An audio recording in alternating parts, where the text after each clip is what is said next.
Hello and welcome to Thrive in 465, the official Solihull School podcast.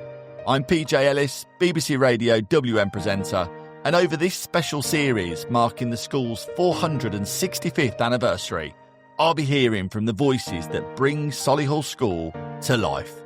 From pupils to teachers, from classroom to co-curricular, we're sharing honest conversations, proud moments, and the stories that make this place thrive. So pull up a chair, grab a cup of tea, and let's get started. So today's conversation is all about ambition and how a school in the heart of the Midlands is helping students shape the world beyond it, whether it's links with partner schools in Argentina or Kathmandu, or preparing young people for life in a global workforce. Solihull's vision reaches far beyond the school gates. And to unpack all of that, I'm joined by this lovely panel today. Hello. Good afternoon, PJ. I'm Rhian Chilcott and I'm Director of Futures here at Solihull. Hello, I'm Paul Delaney and Head of German and International Coordinator. My name's Charles Fillingham. I'm the Headmaster at Solihull School. So let's start with the Headmaster. I think we should. What does from Solihull to the world really mean to you? And thanks, PJ. We're really hoping that Solihull is equipping young people to consider their international future. And it might be that their international future means holidays abroad and speaking languages when they go there, or it might mean it means working abroad. And I think the groundwork for that is laid at school, where you get involved with the activities that we've gone on. And we want people to imagine themselves working in an international future. They could stay in Solihull forever, but they might not. They might go off and work in any corner of the world. If we don't lay the foundations now, they might find it more difficult later. Yeah, I'm sure we'll come on to this in a minute as to how that actually works. I've already met your head boy, and he was saying he's got ambitions to go to Silicon Valley. I mean, I didn't even know where that was when I was a kid. So that exposure to even that information.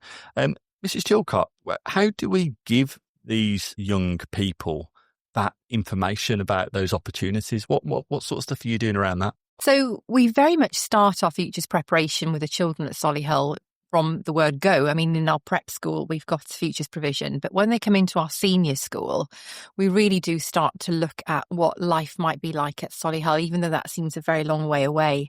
So students in our lower fifth form, which is year 10 to people who are not familiar with our terminology, were invited to apply for our inaugural US exchange. So we've partnered with a school in New Jersey, Rani School, which is an independent day school, much like ours in New Jersey. And we received Rani pupils and their teacher in June of this year and introduced them to the delights of the British education system at school level and also at university level. The idea very much is the collaboration between us is for our students to start looking internationally for university as well as within this country. So we're taking the students out next week. We're flying to New Jersey on Saturday, and I'm taking our 11 students back, and we're having guided tours of Princeton, Columbia, all those kind of aspirational US universities. But of course, it's far more than just going to university, going to America for a university experience. There are many, many countries that teach in English throughout the world. So we have an international universities coordinator here at Solihull who is really supportive of those students wishing to apply overseas. Amazing. I applied for a Kennedy scholarship once to Harvard University. Oh, excellent. Didn't hear back. I wished I had a Mrs. Chilcott back then to back me and see what was going on. Thank you for that. That sounds really interesting. I want to pick up a bit more later on about this Gold Coast partnership as well, because it's not just that side of the pond we're talking. Mr. Delaney, we spoke briefly earlier about this partnership building you were doing in different countries. I remember France being mentioned, Germany, Argentina, India. Tell me a little bit more about the work there that you do, Mr. Delaney. Okay, so in modern foreign languages, we've got long established links with partner schools in France, Germany, Spain. So that's linked with the curriculum that we do, so that they get to use what they learn in the classroom in an authentic environment, and they see how people live abroad. The work as international coordinator is a little bit more like enhancing the curriculum in other areas of the school so that we can share resources or project ideas and gain an insight into what life is really like as opposed to what it looks like in the textbooks. Because if a textbook is printed in 2025, by the time the first examination takes place in 2027, there's every chance it's already out of date or has lots of received ideas that are no longer the case. Getting people to see the world as it is, not as they're told it is in textbooks, is something I think we find quite important. So valuable, isn't it? Because I remember the books back in my days, Tricolore it was, the French books, do you remember? And then you went to France for the day. It was nothing like it. You got the grammar learned, though. Yeah, well, yeah, you get that right. Oh, I used to love French, to be fair. How did you get into the languages? Why did you find that so important? Is it a passion you've had for forever? Well, I was fortunate enough, I was lucky enough to come here as a pupil. So I had inspirational teachers who were brilliant at what they did, and it gave me the opportunity to do 3 languages. Now, it just happened to be what came very easily to me, so it's what I stuck with. So I took the path of least resistance, if you like. But languages were good to me. They gave me lots of opportunities, and I just carried on with them because we're always told that what should we do next? We'll do what you like and what you're good at. So that's what I did, and here I am. What you like and what you're good at. I love that.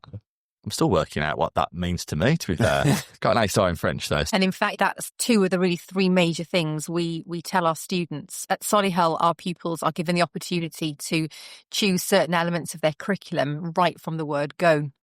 So they obviously guided choices.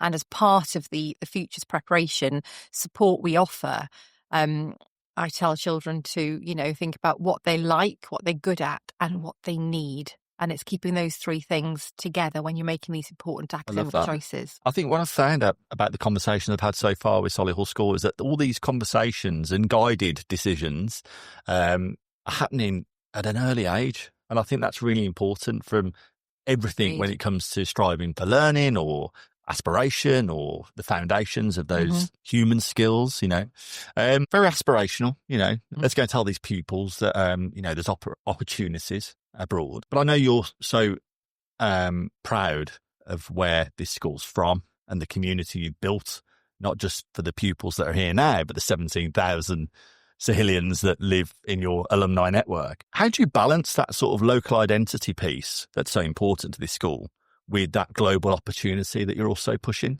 So thanks, PJ. I mean, I wouldn't be here today talking to you about these things if I didn't think schools were really important.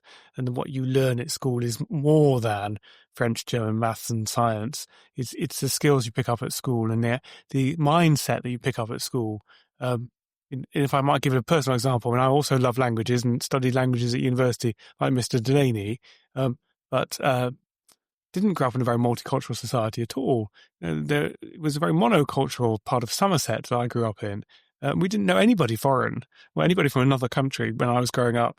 And then to study languages and spend a year living abroad was so broadening for my horizons. And suddenly to realise there are people just like me, well, perhaps not quite like me, dotted all over the place, and people I can connect with from France and from Germany, from other countries too, has shaped my life. And spending a year abroad as a student has changed the direction of my career and also my whole outlook. So I think, like Mr. Delaney, I've been rather inspired by my experiences at school to become a teacher, but also to become a teacher of French and German, and I've loved it. I guess what we're hoping for these days, we'll start with France and Germany and Spain, but we can go to the world. The world is smaller than it was many years ago when I was at school. It really is. It really is. Where did you spend that year then? I spent a year in the lost in France, in a town called Nevers, nice. which was great fun, and I had met all kinds of people, and I was back there, funnily enough, just this summer. Is that south of France, is it? Right in the middle, so neither in Paris nor in Clermont-Ferrand, nor really near anywhere. Totally lost. Lost in France, I like that. It's like a film, isn't it? There's an old song, I think. Is it? Yeah. Okay, we might be singing by the end of this conversation. How did that shape your life, though? I think because it makes you resilient to spend time under your own steam. You learn to communicate with people who might be exactly the same and might not be quite the same. And you learn to appreciate a different culture. And of course, there's loads to appreciate in France, isn't there? Whether it's the gastronomy or the wine, there's plenty going on. But I also I met some German friends who were living in the room next door, the German assistant, and I was the English assistant. And I said to him, I've got a bit of German from school. I'd done GCSE. I think he thought GCSE was quite a lofty qualification. So he and his three mates spoke to me in German for the whole year. Funny if my German by the end of the year had come on leaps and bounds. I think for me, I remember going to, I didn't have an exchange year, but it was like a week or whatever, if that, probably 3 days. I still look back on it with fond memories in that I remember it feeling so different, the way of life, like it felt slower for some reason. And I always try and remember that as to when my life gets a bit pacey. So that way that it shapes people's lives, it's really important. We mentioned earlier, Mrs. Chilcott, about this, you are talking to your pupils and encouraging them to select parts of their curriculum that they're good at, that they would like to do, that they possibly need to do. What advice then would you give to a pupil not sure about like where in the world they want to go to next potentially? And the first thing I'd say there, PJ, that's very normal. It's totally okay. Investigate, do your research. We hold weekly Future Friday seminars where we have people who come in to talk to us from various different worlds of work and employment and education. And so come to these, find out. It's very, very easy to say you don't want to do something, but have you really learned about it? So if you don't know, that's absolutely fine, and we will help you do your research. And are you thinking, or are you finding when these pupils are doing that research, that when they explore not only the opportunities Solihull gives in these exchange programs, but also what's out there, does that correlate with shaping ambition, would you say? Absolutely, PJ. Yes. I mean, our students are ambitious and their parents are rightly ambitious for them. And it's our job as educators to help their ambition become a reality. And so the opportunities at Solihull, whether it be in the curriculum or outside of the curriculum, for these opportunities to investigate, explore, delve into the wider world beyond Solihull are really, really important. And then when they have decided, perhaps not quite where, but what area they'd like to work in, how can we then help them achieve those goals? Love that. What's your goal then in relation to where you want to work one day? Any aspirations around a country or a place that you've not visited yet? Or? I would quite like to go back to the valleys. Yeah, I'll come with you for that lava bread. I could give you an example of a teacher exchange program we've just introduced. Oh, yes, please, yeah. So we have just started a couple of years ago a teacher exchange with New Zealand. Oh. We've got 2 gap year students. They're 18 years old, who are coming working here, a boy and a girl, Wellington Girls College and Wellington College in New Zealand, which is fun and great. And they bring a new spirit of internationalism to the pupils they interact with. We've got a teacher exchange. It's just started. And one of our teachers has to host a teacher from Wellington in New Zealand for a fortnight, just before Christmas, and then goes and spends a fortnight over there in their summer, or our summer. Yeah. Whichever summer. Yeah. in July, goes and spends a fortnight there in New Zealand. And the idea is they come back to school with insights into how things are done in other countries. Yeah. So I'm not trying to get rid of teachers. I don't want them to move to New Zealand, no. But I'd like to bring all the best ideas back from New Zealand 100%. and see how the teaching is different, see how the learning is different. Yeah, those insights, that responsibility to bring back, it's like the navigators of old, isn't it? They bring back fruit and vegetables that are unknown. That teachers program, it's good, isn't it? It's a great Let's start in New Zealand, one of the most beautiful places on this planet. Fantastic. Oh, I'd love to see and learn more about that. It's one of the ways of bringing our very youngest learners into the spirit of internationalism as well, is that they can just see what life is like abroad. So when we're doing our Christmas assemblies, they can have a live link up, or perhaps not a live link up, but they can have a video link with New Zealand to see that they're actually there on the beach in their flip-flops at Christmas. And similarly, if they do something to do with the seasons, we can compare different seasons in different hemispheres and compare and contrast. And you can have the awe and wonder about the world around you and the world elsewhere. The awe and wonder. And that is something I would have lent into so much as a kid. I remember that sort of the complexity about understanding that, or trying to work out, how can it be there somewhere if I'm experiencing this? But when you see it, it's that reality, it's that awe and wonder that leans into all those things that then nurture that ambition, that strive for learning, all that sort of stuff. I'll stay with you for a bit, Mr. Delaney. How do you think then these international partnerships that we've spoke about briefly, now for teachers as well as pupils, how is that changing the pupil experience? Did you have these opportunities when you were a pupil?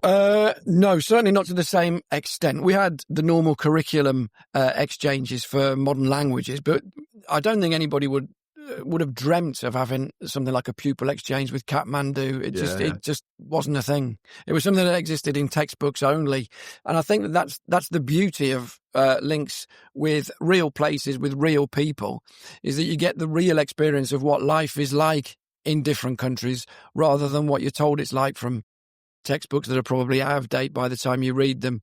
So I think it is valuable, and I think the more interaction you have with real people, the better. Yeah. And I think when young people come together, they soon realise that there is actually more that binds them together than that which divides them.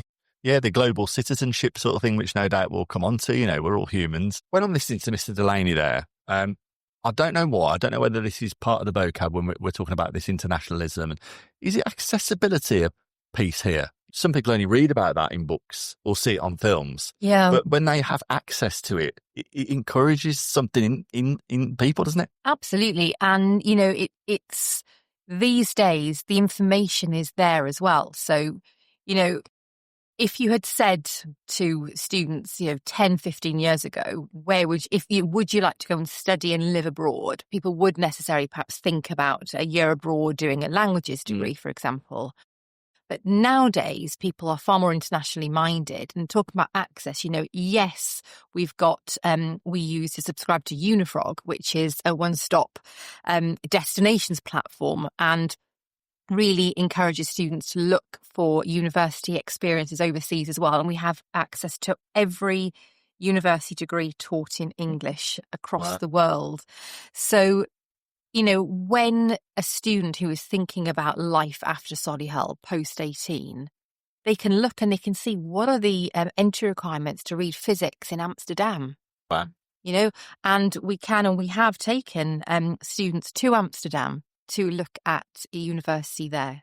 So where we can facilitate it, we do. It was there was a university once. I went on a trip to Ireland and I stumbled across Trinity College. It's a bit like my I didn't even know University of Birmingham existed. I got rejected from Oxford, and then my careers advisor was like, "Oh, there's a UOB. They're quite good for law." I didn't even know it existed, but when you see it face to face, you start getting this red brick university. It was like when I'd seen Trinity College, didn't even know it existed. I just instantly wanted to be part of it. It's like coming to this school. Yeah, it's a lot bigger than I thought. From the road. Headmaster, I'm seeing people living and breathing these experiences of seeing different parts of this world. What does to you global citizenship mean in a school context? So there's different aspects of global citizenship. There's how you can be a force for good in the world as an individual, be that through charitable work or volunteering. That's really important. There's also where you're going to carve out your life and carve out your place in the world, and which as I said at the very beginning, could be in Solihull. A very noble place to live. It could be somewhere else. And I want our pupils to really feel they can go to the place they want to go to.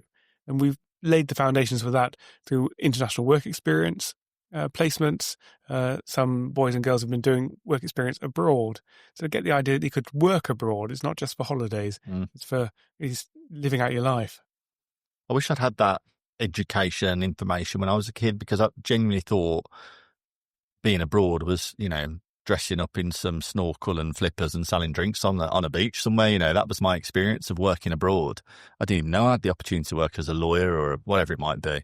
I think that's fantastic. You mentioned it briefly earlier about our more younger learners. Does it mean anything different to them, do you think, this global citizenship?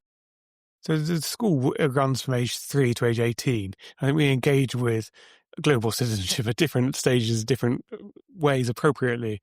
But I can see a pathway running all the way through where we, through our work with careers, which we often call futures, is sowing the seed and planting the seed and watering it and letting it germinate and grow, such that by the time they come to the stage of, shall I study to be a doctor in Spain or shall I study to be a doctor in Britain, they feel equipped to make that choice. I can think of a girl who went off to study dentistry abroad rather than studying dentistry in this country. And that wouldn't have happened had she not been on the journey with us all the way through. Amazing. Reminds me I need to go to the dentist. And, the students piggyback off each other. So from that one student 2 years ago who went to Valencia to study dentistry, We've now got another one who is in the process of her application there as well. It's when you see one of your peers can do it, has done it, it gives you the confidence. It's like almost like a cultural curiosity, isn't it? Absolutely. You said, is it Unifrog? Unifrog, yes. Well, I just want to have a look on that idea, to be fair. So I saw another infographic when I was walking around the school. I think it was some sort of numbergram, which, gave me more information around global university destinations, how people reach out to them. I mean, it's fantastic, isn't it? I think it's really important for students and parents to see the destinations of our recent leavers, because as we were saying earlier, it gives people a confidence to go further afield. Yeah, I love it. I love the fact that my friend sends his children to Solihull School, and he said that one of the best things that comes out of the conversation sometimes is the network, the people that have been here. And I saw it literally firsthand this morning. The head boy was talking about, Tom was saying he wants to work abroad in Silicon Valley. Mr. Morgan said, "Oh, my boy works in, America in Microsoft. I'll link the two of you." So that cultural curiosity is real. They can instantly connect. Absolutely. And we have something called the Solihull Community, which is an online platform, social media platform, essentially, where our alumni can connect, and actually also our current sixth form students as well. And alumni can offer to be career mentors.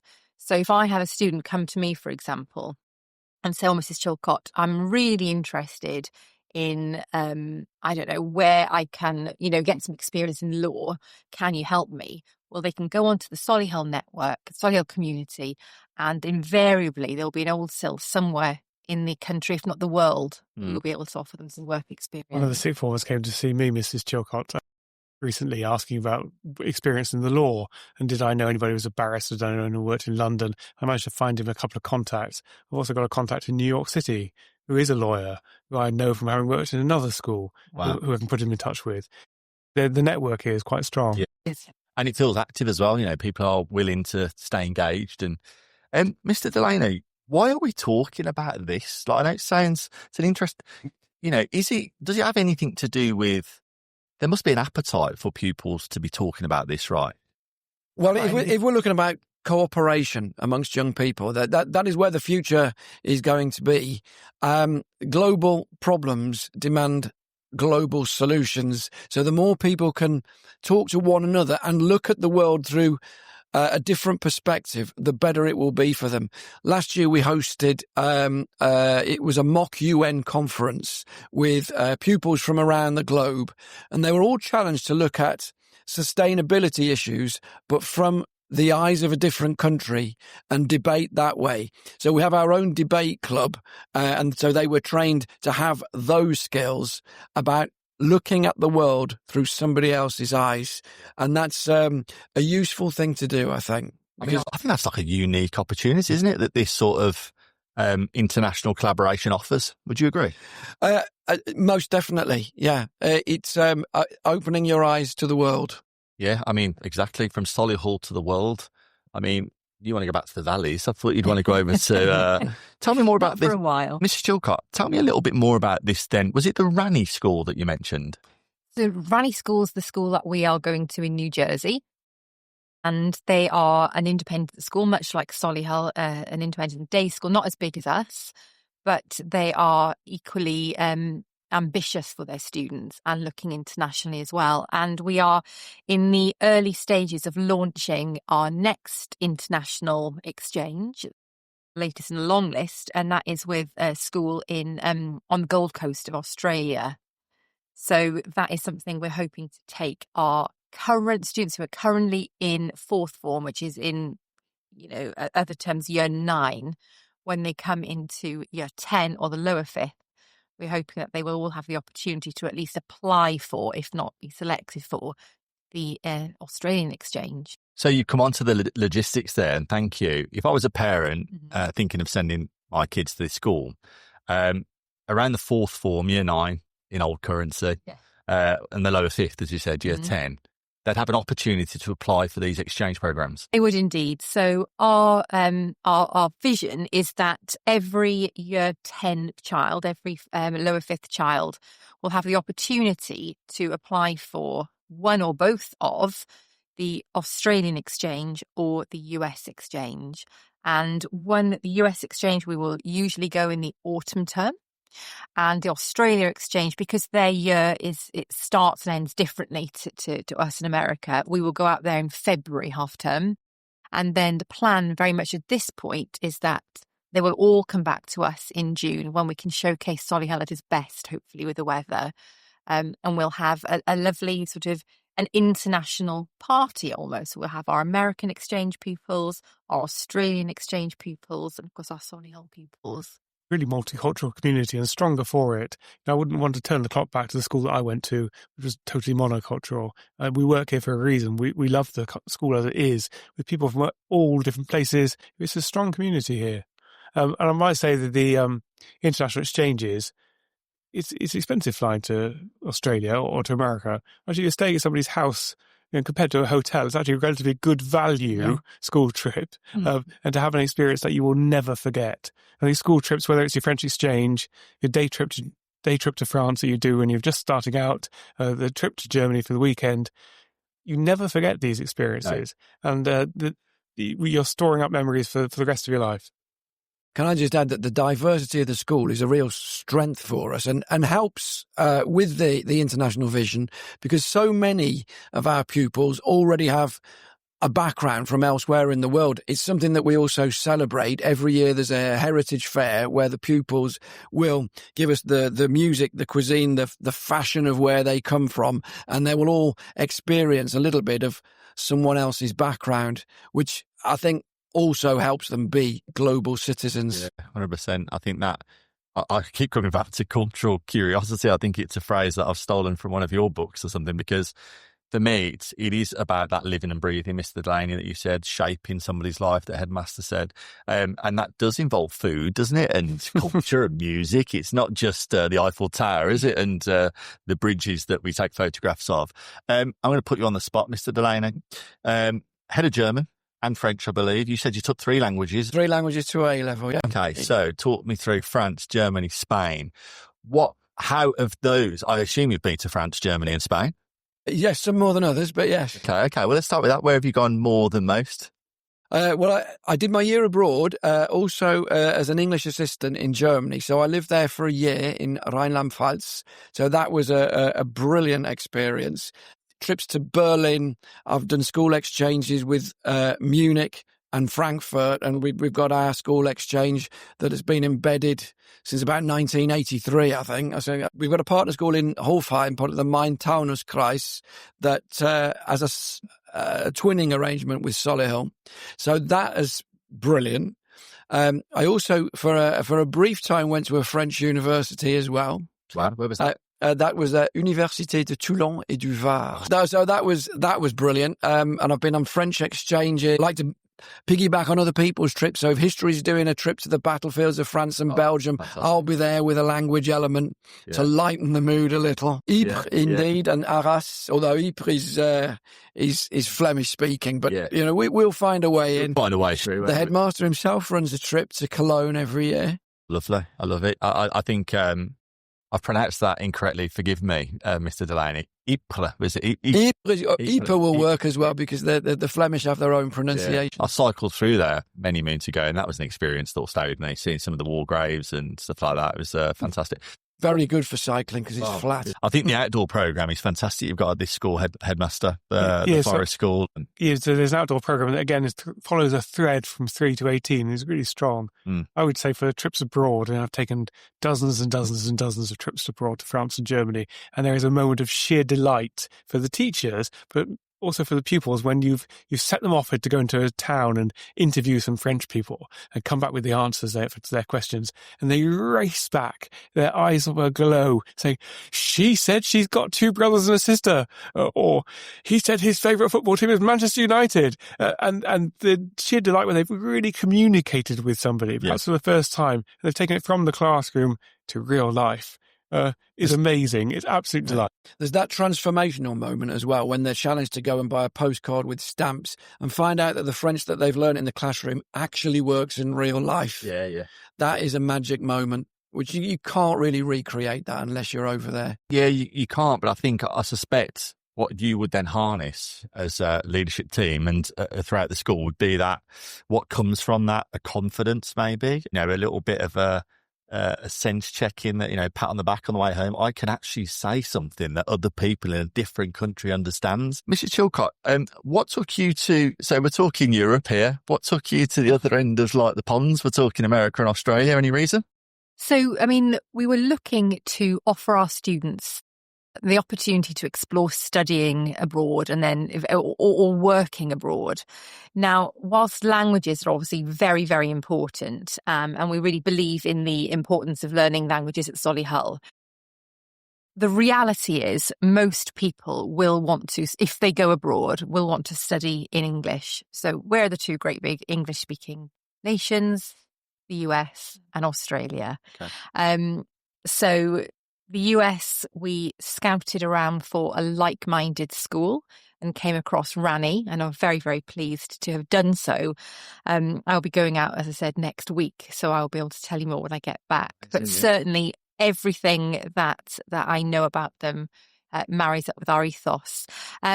Our Australian link, I have a slightly personal link there. One of my former colleagues is now principal at the school that we're going to go to.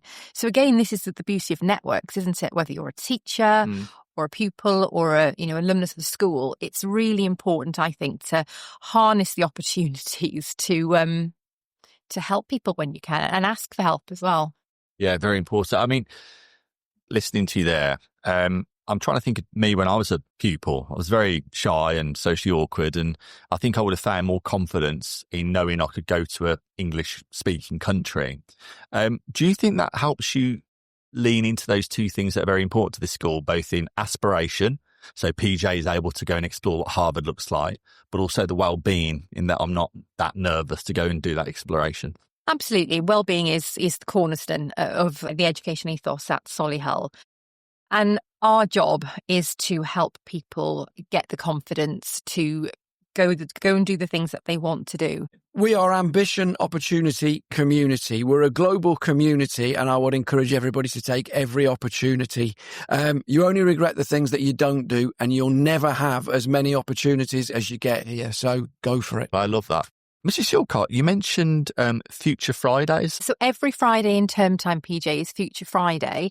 We have Future Friday seminars every Friday lunchtime, and we invite people from different worlds of work and from universities, apprenticeship providers who come and talk to our students. It's informal, it's a question and answer session where they're talking about their daily work, what it's really like, what a typical day, week, month is like, how they got into that job.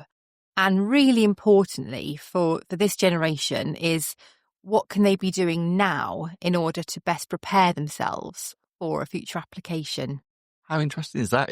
Is there any time that you're sitting there thinking, I didn't even know that job existed? Every week I think to myself, that'd have been good if I'd have had that information. Yeah. I didn't. I wasn't fortunate enough to have that. I grew up in an area of mass unemployment. And for me, just getting a job was a tick box. I didn't really spend the time perhaps that I ought to have done, but our children have got every opportunity to find out. And it's really important that I believe fervently that they explore and that they make the choices that are right for them. But what a brilliant job you're doing here. I love it. I love it. You can tell. You can tell. And I think you found where you need to be. Yeah, agreed. How lovely is that? I want to go to one of those Future Fridays. It sounds amazing. These prompt engineers and AI fluency. I mean, what's that all about? Headmaster, let's finish off on some good news. You must have some good news to tell us. I have actually. Mr. Delaney is very modest and he wouldn't mention it himself. But the work he's done, along with Mrs. Chilcott and with others, has meant that the school's been recognised by the British Council, and we've been awarded the International Schools Award. Oh, wow. There was a ceremony down in the Houses of Parliament. It was quite grand. I was lucky enough to go along with Mr. Delaney. School is going places. We're doing good things. And you've been doing that, I believe, for 465 years. For 465 years. Quite right. You know what? Thank you so much for your, I'd say, transparency there. You've really sort of scratched away some of the surface there around this conversation. I found it really inspiring. I really, really have. The stuff that you do here is beyond measure. For me, it's clear that Solihull School isn't just preparing pupils for the future. I really do believe you're helping to shape that. So thank you for the conversation. Thank you. So that's it for this episode of Thrive in 465, recorded as part of Solihull School's 465th anniversary celebrations. We hope it gave you a deeper insight into what life's really like at Solihull School. And if you enjoyed listening, please share the episode and follow the podcast to hear more voices from across the school community. Thanks again for pulling up a chair. We'll see you next time.